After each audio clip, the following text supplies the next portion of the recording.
साथ उनको आमंत्रित करता हूं। इस देश के युवा दिलों की धड़कन बहुजन समाज पार्टी के नेशनल कोऑर्डिनेटर आदरणीय आकाश आनंद साहब को आमंत्रित करता हूं। आप लोग उनका तालियों से स्वागत करेंगे। बहुजन समाज पार्टी जिंदाबाद, बहन कुमारी मायावती जिंदाबाद, बाबा साहब भीमराव अम्बेडकर अमर रहे, बाबा साहब भीमराव अम्बेडकर अमर रहे, माननीय काशीराम साहब अमर रहे। बहुजन समाज पार्टी जिंदाबाद। माननीय आकाश आनंद जी।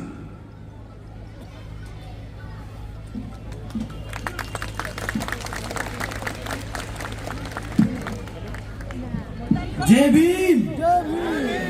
जनवरी का महीना है, थोड़ी सी ठंड है, परंतु आप में, आपके दिल में जो आग लगी है अपनी आदरणीय बहन कुमारी मायावती जी को यहाँ दिल्ली से जिताकर भेजने की, अपनी बहुजन समाज पार्टी को भेजने की, सत्ता पे बिठाने की, वो आग आपके जय भीम में दिखनी चाहिए।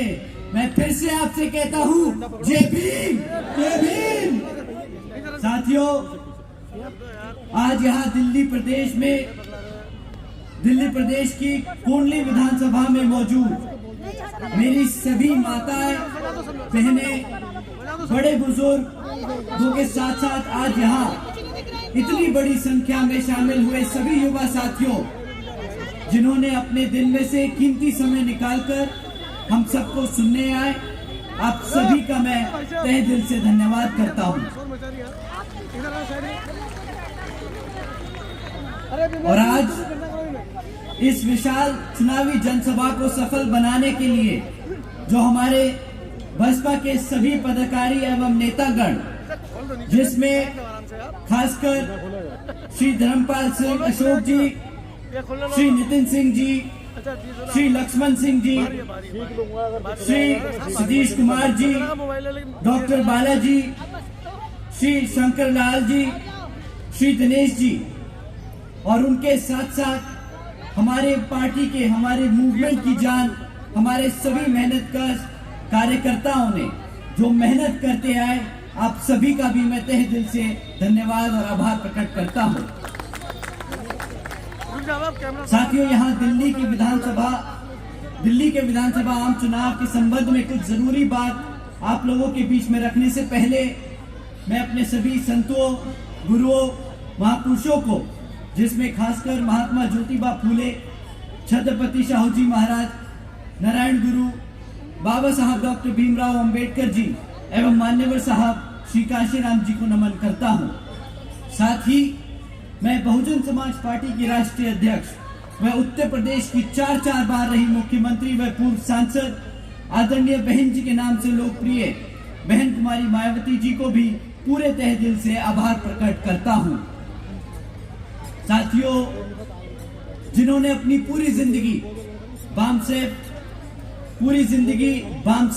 DS4 व BSP के जन्मदाता एवं संस्थापक मान्यवर साहब श्री काशीराम जी के बताए हुए रास्ते पर चलकर परम पूज्य बाबा साहब डॉक्टर भीमराव अंबेडकर जी के मानवतावादी व आत्मसम्मान एवं स्वाभिमान के मूवमेंट के कारवा को अपने आजीवन त्याग, तपस्या व कड़े संघर्ष के जरिए एक नई राजनीतिक ऊर्जा दी है, शक्ति दी है और पहचान दी है, तथा उत्तर प्रदेश जैसे विशाल व महत्वपूर्ण राज्य में 4 बार अपनी पार्टी BSP के नेतृत्व में सरकार बनाकर खासकर हमारे बहुजन समाज के लिए एक ऐसी मिसाल बन चुकी है, जिससे प्रेरणा लेकर करोड़ों लोग आज यहाँ दिल्ली में भी सामाजिक परिवर्तन व आर्थिक तरक्की के मिशनरी कार्य से जुड़ चुके हैं। इतना ही नहीं, बल्कि मैं खुद भी उनके इस नेतृत्व से प्रभावित होकर BSP मूवमेंट से जुड़ा हूं और उनके पद चिन्हों पर चलकर इस मिशनरी दायित्व व कर्तव्य व फर्ज को अपनी आखिरी सांस तक निभाने की पूरी कोशिश करता रहूंगा। साथियों, अब मैं आपसे यहाँ विधानसभा आम चुनाव के संबंध में कुछ जरूरी मुद्दे आप लोगों के बीच में रखना चाहता हूं। साथियों, पिछले 11 सालों से यहाँ दिल्ली प्रदेश में आम आदमी पार्टी की सरकार चल रही है। परंतु आज भी दिल्ली की हालत वैसी ही है जैसे आज से 11 साल पहले थी, जब आम आदमी पार्टी सत्ता में जीतकर यहां दिल्ली में आई थी। आज भी दिल्ली की सड़कों की वही बेकार हालत है जो 11 साल पहले थी। आज भी दिल्ली की हवा में कोई सुधार नहीं आया। आज भी दिल्ली का पानी पीने लायक नहीं है। आज भी दिल्ली की जनता को रोजगार नहीं मिल पाया। साथियों, पर इस बार आप सब वोट डालने से पहले इन जरूरी मुद्दों पे सवाल जरूर कीजिएगा और इनकी जो हवाई चुनावी वादे होते हैं उनकी भी सच्चाई समझने की कोशिश कीजिए। क्या काम किया है केजरीवाल जी की सरकार ने हमारी पढ़ाई यानी शिक्षा के क्षेत्र में, हमारे बच्चों को रोजगार के देने के क्षेत्र में और आपकी अपनी दिल्ली की डेवलपमेंट के लिए। मैं यहाँ बैठे सभी से पूछना चाहूंगा, क्या क्या मिला आप लोगों को, आपके बच्चों को शिक्षा के नाम पे? केजरीवाल जी की सरकार के चलते हुए पिछले 11 सालों में यहाँ इनकी सरकार ने सिर्फ आपकी आंखों में धूल झोंकने के अलावा और कुछ नहीं किया। एक तरफ वर्ल्ड क्लास एजुकेशन देने का वादा करते हैं, कहते हैं नए 20 कॉलेजेस बनाएंगे दिल्ली के प्रदेश में, और दूसरी तरफ 9th में फेल हुए बच्चों को जबरदस्ती ओपन स्कूलिंग बोर्ड में डालने का काम करते हैं। जहां पे हमारे बच्चे पास हो या फेल हो, केजरीवाल जी की सरकार को कोई फर्क नहीं पड़ता, क्योंकि national institute of open schooling में डालने के बाद ये बच्चे केजरीवाल जी की जिम्मेदारी नहीं होते। ये बहुत चौड़ के बोलते हैं कि जब से मैंने दिल्ली में सत्ता बनाई, जब से मैं दिल्ली की सत्ता में आया हूं, तो मैंने अपने दिल्ली के स्कूलों में, सरकारी स्कूलों में बच्चों को पढ़ाने लिखाने का काम किया है। हमने एवरेज स्कूलों की बच्चों की पासिंग मार्क्स बढ़ा दिए। परंतु सच बात तो यह है कि केजरीवाल जी की सरकार की रिपोर्ट कार्ड में जब ये बच्चे ओपन स्कूलिंग में डाल दिए जाते हैं तो उन्हें ट्रांसफर स्टूडेंट दिखाते हैं। तो बच्चे जो फेल हो गए वो तो ये काउंट करते नहीं। जो बच्चे अपने आप से, अपनी मेहनत से पास हो जाते हैं, उसका श्रेय लेने ये जरूर वहां पहुंच जाते हैं। सच तो ये है कि आज 40% से ज्यादा बच्चे 9th फेल हो जाते हैं, और एक बार फेल होने के बाद इनकी शिक्षा के क्षेत्र में आगे बढ़ने के लिए तकलीफें बढ़ जाती हैं। और आप सभी जानते हैं कि सरकारी स्कूलों में पढ़ने वाले बच्चे किस समाज से आते हैं। यहाँ बैठे हमारे सभी सदस्य जानते हैं कि ये हमारे SC, OBC, ST, पिछड़े गरीब समाज के बच्चे हैं जो सरकारी स्कूलों में पढ़ते हैं, और केजरीवाल जी इन्हीं समाज के बच्चों के, हमारे ही समाज के बच्चों की शिक्षा से खिलवाड़ करने का काम करते हैं। एक तरफ बाबा साहब डॉक्टर भीमराव अंबेडकर जी को अपना आदर्श मानते हैं, दूसरी तरफ उन्हीं के समाज के बच्चों की जिंदगी से खिलवाड़ करते हैं। साथियों, यही केजरीवाल जी की सोच, सामाजिक यही सोच है। ये हमारे समाज के बच्चों को आगे बढ़ने से रोकने की कोशिश करते हैं, क्योंकि ये जानते हैं कि अगर हमारे समाज के बच्चे पढ़ लिख गए तो अपने हकों के लिए भी लड़ने के लिए तैयार हो जाएंगे। ये चाहते नहीं कि हमारे समाज के बच्चे अपने पैरों पर खड़े होकर अपने हकों के लिए लड़े। साथियों, ये इनका कोई पहला झूठ नहीं है। ये इनका कोई पहला झूठ नहीं कि ये वर्ल्ड क्लास एजुकेशन सिस्टम बनाएंगे। इनका दूसरा झूठ कि हम दिल्ली के युवाओं को रोजगार देंगे। केजरीवाल जी ने एक नहीं कई बार ये वादा किया है। 2014 में उन्होंने वादा किया था कि मैं दिल्ली में 8 लाख रोजगार दूंगा। उसके बाद 2022 में दोबारा वादा किया कि मैं 20 लाख से ज्यादा सरकारी नौकरी दूंगा, यानी टोटल में 28 लाख से ज्यादा रोजगार देने का वादा किया था। परंतु आज 11 साल बाद भी केजरीवाल जी की सरकार ने मात्र 12,500 नौकरियां दी हैं। मात्र 12,500 नौकरियां। भाई साहब, इनसे अगर कोई पूछे ना कि आपके वादों के पिटारे को खोल के दिखाओ, तो ये तो इतनी लंबी हाँकते हैं जैसे द्रौपदी की साड़ी हो, ये फेंके जाएं और हम लपेटते जाएं। 28 लाख नौकरियां देने का वादा किया था और दिया क्या? 12,500 नौकरियां। ये भी कोई वादा होता है? ये से तो हम धोखा भी नहीं कह सकते। सामने मुंह पे झूठ बोल के गया आदमी। इतना ही नहीं, बल्कि दिल्ली में जो पहले से सरकारी नौकरियां थी, उनका आज इतना बुरा हाल कर दिया भाई साहब ने। आज 40% से ज्यादा वो सरकारी नौकरियों को भी इन्होंने कॉन्ट्रैक्चुअल यानी कच्ची नौकरियां बना दी। एक तरफ तो इन्होंने पक्की नौकरियां दी नहीं, दूसरी तरफ जो सरकार में पहले पक्की नौकरियां थी उनको भी आधी से ज्यादा नौकरियों को कच्ची बना दिया, ताकि कच्ची नौकरियों में इन्हें बाबा साहब का दिया हुआ जो हमारा आरक्षण है वो ना देना पड़े। साथियों ने कदम कदम पर हमारे बाबा साहब का दिया हुआ आरक्षण छीनने का काम किया है, चाहे हमारे बच्चों की वो शिक्षा हो, चाहे वो हमारे युवा साथियों के लिए रोजगार हो। पिछले 11 सालों में यहाँ इन्होंने बहुत सारे गीत गाए हैं, इन्होंने बहुत सारे वादे किए कि मैं वर्ल्ड क्लास एजुकेशन, 28 लाख नौकरियां, और मैं दिल्ली को तो सिंगापुर बना दूंगा। ये महासेठ सिंगापुर तो घूम आए और यहाँ पे लोगों को सिंगापुर का सपना भी दिखा दिया, बट आज सिंगापुर के नाम पे क्या मिला हमारे दिल्ली की जनता को? आज दिल्ली में साफ पानी तक नहीं है पीने के लिए। हर साल गर्मी के मौसम में हमारी दिल्ली की जनता को टैंकर माफियाओं के भरोसे जीना पड़ता है। यहाँ दिल्ली में कॉलोनी में टैंकर आएगा तो पानी मिलेगा, नहीं तो पानी नहीं मिलने वाला। साथियों, ये है सिंगापुर इनका, ये है आम आदमी पार्टी का सिंगापुर, जहां पे साफ पानी नहीं मिल सकता। ये किस तरीके के मुख्यमंत्री हैं? एक तरफ कहते हैं कि मैं सिटी ऑफ लेक्स बना दूंगा, और जब बारिश का मौसम आता है तो पूरी दिल्ली डूब रही होती है। इनका मतलब है कि दिल्ली को डुबा दो तो सिटी ऑफ लेक्स बन जाएगा। साथियों, इनके वादों का कोई सर पैर नहीं। जब भी इलेक्शन आता है तो इन्होंने तो एक नया वादा निकाल के डाल देना है आप लोगों के बीच में, पूरा करे या ना करे कोई इनको जिम्मेदार नहीं ठहराता। जब इनसे हम पक्की सड़कों के लिए बारे में पूछे, साथियों अगर आप इनसे कभी पक्की सड़कों के बारे में पूछेंगे ना, तो ये पलट के आपको जवाब देंगे कि जी वो तो एलजी काम नहीं करने देते। इनके पास हर चीज का जवाब है। जब आप इनसे सवाल करेंगे तब ये अपनी जिम्मेदारियों से पल्लू झाड़ने का काम करेंगे। तब ये बोल देंगे कि भाजपा काम नहीं करने देती, केंद्र की सरकार काम नहीं करने देती, एलजी काम नहीं करने देता। आज दिल्ली की जनता को इनसे पूछना होगा कि भाई अगर तुमसे काम नहीं होता है तो सत्ता छोड़ दो, नहीं जरूरत है तुम्हें मुख्यमंत्री या आम आदमी पार्टी को सत्ता में रहने की। इन्होंने तो यह भी वादा किया था कि मैं दिल्ली को वायर फ्री कर दूंगा। इन्होंने ये भी वादा किया था कि मैं यमुना नदी साफ कर दूंगा और आप सबके साथ 5 साल बाद यमुना में डुबकी लगाने जाऊंगा। अगर आज इनको हम यमुना में खड़ा कर देना तो ये बाहर नहीं निकलेंगे, इतनी जहरीली कर दी इन्होंने हमारी यमुना।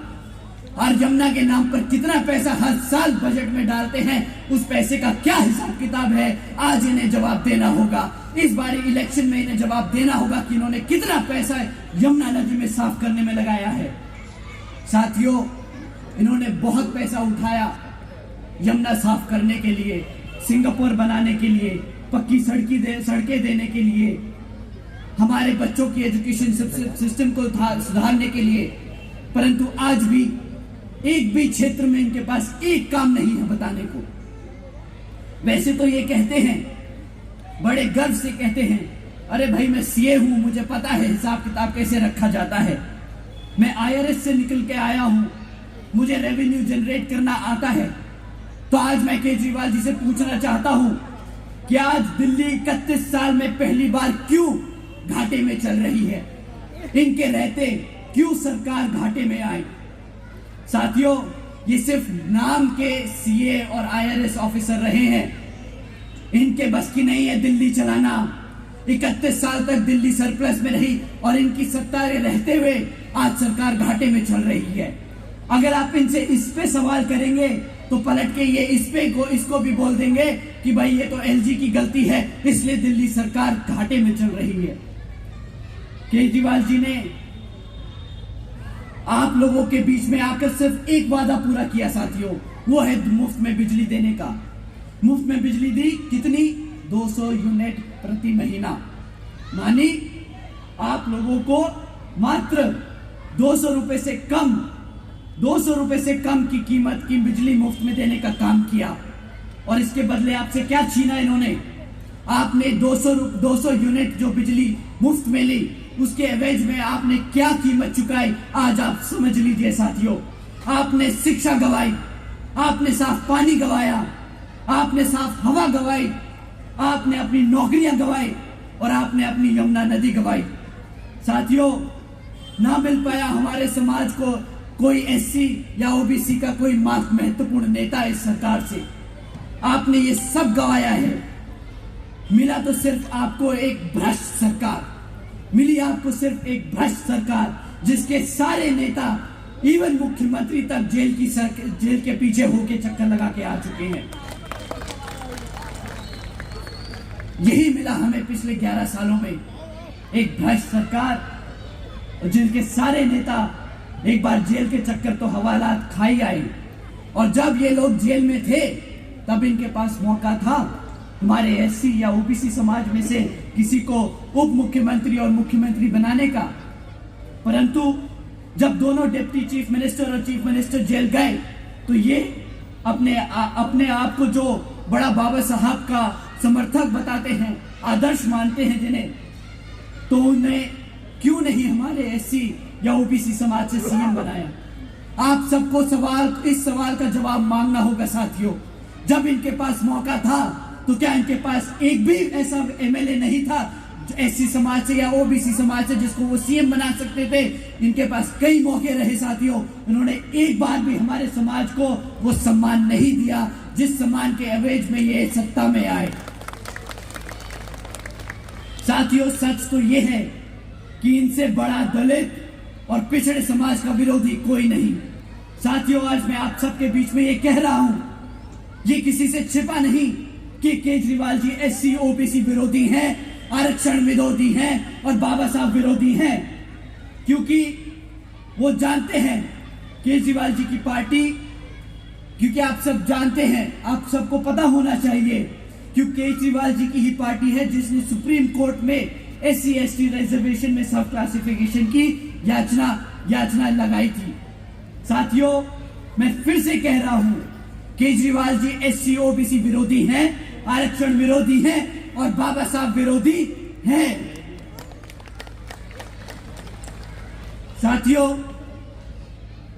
अगर आम आदमी पार्टी का यह हाल है तो बीजेपी और कांग्रेस दूर नहीं। बीजेपी और कांग्रेस भी मैदान में है, परंतु आप इनके झूठे वादों से सावधान रहिएगा।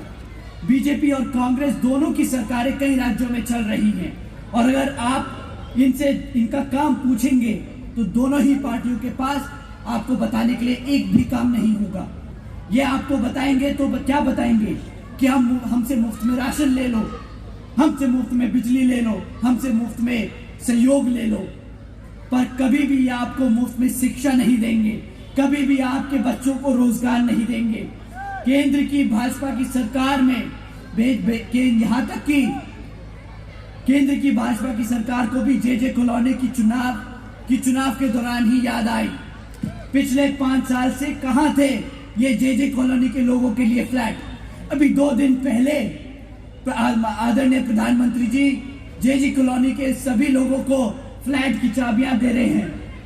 5 साल से कहां थे आदरणीय प्रधानमंत्री जी? क्यों हमारी जनता पिछले 11 साल से झुग्गी झोपड़ियों में नहीं रह रही? तब नहीं दिखे ये लोग, तब प्रधानमंत्री जी को नहीं दिखे कि हमारे लोग कैसे झुग्गी झोपड़ियों में अपना दिन काट रहे हैं। आज जब चुनाव सर पर है तो इन्हें हमारे समाज की याद आ रही है, तब इन्हें जे कॉलोनियां दिख रही हैं, तब इन्हें दिख रहा है कि हमारा समाज कैसे झुग्गी झोपड़ियों में रह रहा है, तो इन्हें फ्लैट दे दिए जाएं। साथियों, ये खुलेआम रिश्वत देने का काम कर रहे हैं। ऐसे लोगों की बातों में, ऐसे झूठे वादों में आप लोग मत फंसना। साथियों, इतना ही नहीं, कांग्रेस की बात करनी बेकार है। आज बीजेपी के लिए तो मैं 2 शब्द बोल भी सकता हूं, कांग्रेस के लिए तो वो भी बोलना बेकार है, क्योंकि कांग्रेस के जो 2 भाई बहन हैं, ये दोनों जोड़े निकलकर फैशन खेलने से तो इन्हें फुर्सत मिलती नहीं। पार्लियामेंट में जाके नीली टी-शर्ट नीली साड़ी पहन के नाटक पूरा कर लेते हैं। जिन राज्यों में इनकी सरकारें चल रही हैं, ये वहां तो हमारे समाज को आज तक सम्मान तो दे नहीं पाए। आज यहां पर जब दिल्ली के चुनाव सर पर है तो इन्हें फैशन खेलना है। साथियों, इन पे और 2 शब्द बोलूंगा तो वो भी जाए होंगे मेरे 2 शब्द, ये दोनों ही पार्टियां एक ही सिक्के के दो पहलू हैं साथियों। ये दोनों ही पार्टियों ने हमारे बाबा साहब का सम्मान नहीं किया। कांग्रेस ने केंद्र में रहते हुए कभी हमारे बाबा साहब को सम्मान नहीं दिया और बीजेपी ने पूरे देश में आग लगा दी थी। ये आप सब जानते हैं कि बीजेपी ने पूरे देश में आग लगा दी थी जब आदरणीय बहन कुमारी मायावती जी और मान्यवर साहब श्री कांशीराम जी के संघर्षों से बीएसपी ने बाबा साहब को भारत रत्न दिलाया था। आप सब जानते हैं साथियों।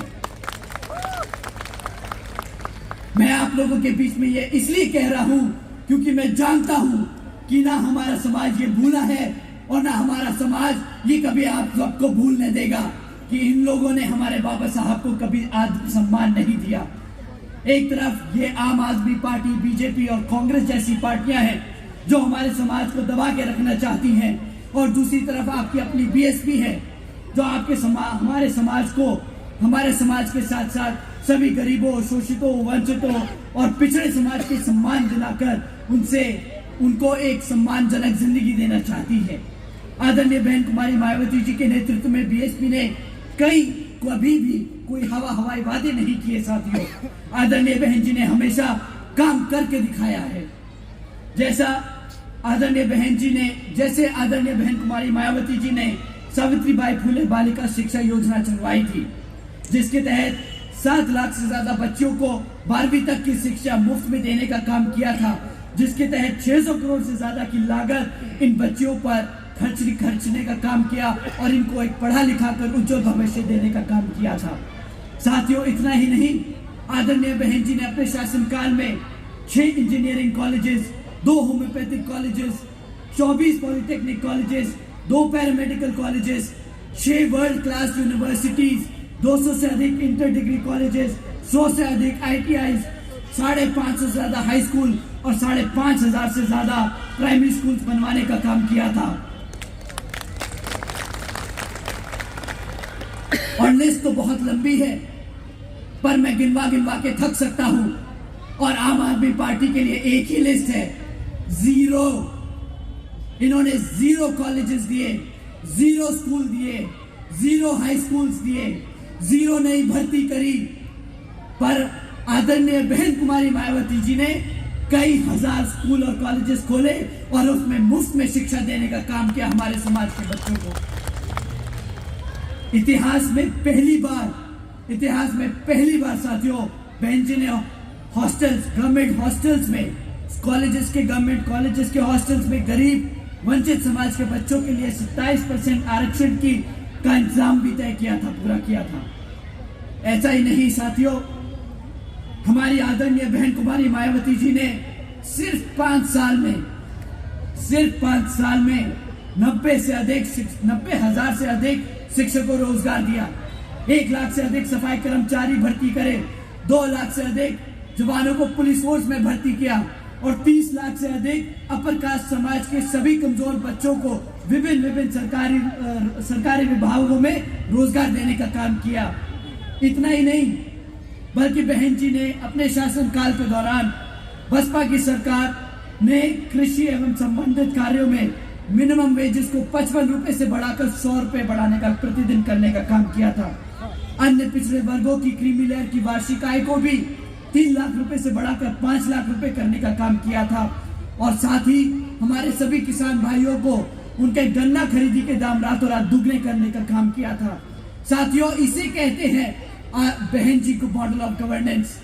साथियों, इसी गवर्नेंस मॉडल के तहत चलकर जब आप यहाँ पर दिल्ली में अपनी सरकार बनाएंगे तो यहाँ पर भी दिल्ली की सरकार इसी गवर्नेंस मॉडल के तहत चलकर हमारे सभी माताएं, बहनें, हमारे सभी बड़े बुजुर्ग और हमारे सभी युवा साथियों का ध्यान रखेगी, उनको पूरा आदर सम्मान देगी, उनको रोजगार देगी, उनको मेहनत करने का मौका देगी, काम करने का मौका देगी और एक इज्जतदार जिंदगी जीने का मौका देगी। साथियों, एक तरफ ये आम आदमी पार्टी, बीजेपी, कांग्रेस आपको मुफ्त में राशन देती है, जिसके तहत आपके बच्चों को गुलाम यानी नालायक बनाने का काम करती है। अगर मेरा बच्चा पढ़ेगा नहीं, लिखेगा नहीं, कमा नहीं पाएगा और इनकी सब्सिडियों पे जिएगा तो वो नाकाबिल ही बनेगा। ये हमारे समाज को नाकाबिल बनाने की कोशिश कर रहे हैं ताकि हमारे समाज के बच्चे जिंदगी भर इनके सामने हाथ फैलाते रहें। परंतु साथियों, आदरणीय बहन कुमारी मायावती जी ये होने नहीं देंगी, ये होने नहीं देंगी। वो हमारे समाज को पढ़ा लिखा कर, रोजगार देकर, अपने पैरों पर खड़ा कर एक इज्जतदार जिंदगी देने का काम करेंगी। साथियों, इसीलिए यहाँ पर बहुजन समाज पार्टी जरूरी है, इसीलिए दिल्ली की सत्ता बीएसपी के हाथों में होना जरूरी है। साथियों, इन्हीं कुछ जरूरी बातों के साथ ही अब मैं आप लोगों से, मैं खासकर आदरणीय बहन कुमारी मायावती जी की तरफ से ये विशेष अपील करता हूं कि इस विधानसभा आम चुनाव में आप सभी लोग हर मोर्चे पे सावधान रहिएगा। आपका वोट बहुत कीमती है, आपका वोट कोई खरीद ना पाए, आपका वोट कोई लूट ना पाए, आपके वोट कहीं पड़ने से रह ना जाए। साथियों, जाति, बिरादरी, धन, बल, मंदिर, मस्जिद या किसी भी भावना आदि के नाम पर कोई स्वार्थी आपके वोट का दुरुपयोग ना कर ले। साथियों, क्योंकि देश के हर महिला, पुरुष व युवा को वोट का अधिकार यहाँ परम पूज्य बाबा साहब डॉक्टर भीमराव अंबेडकर जी की अति महत्वपूर्ण देन है। साथियों, कमर कसने का समय आ चुका है, सत्ता छीनने का समय आ चुका है, आपको शासक बनने का समय आ चुका है। जय भीम, जय भारत।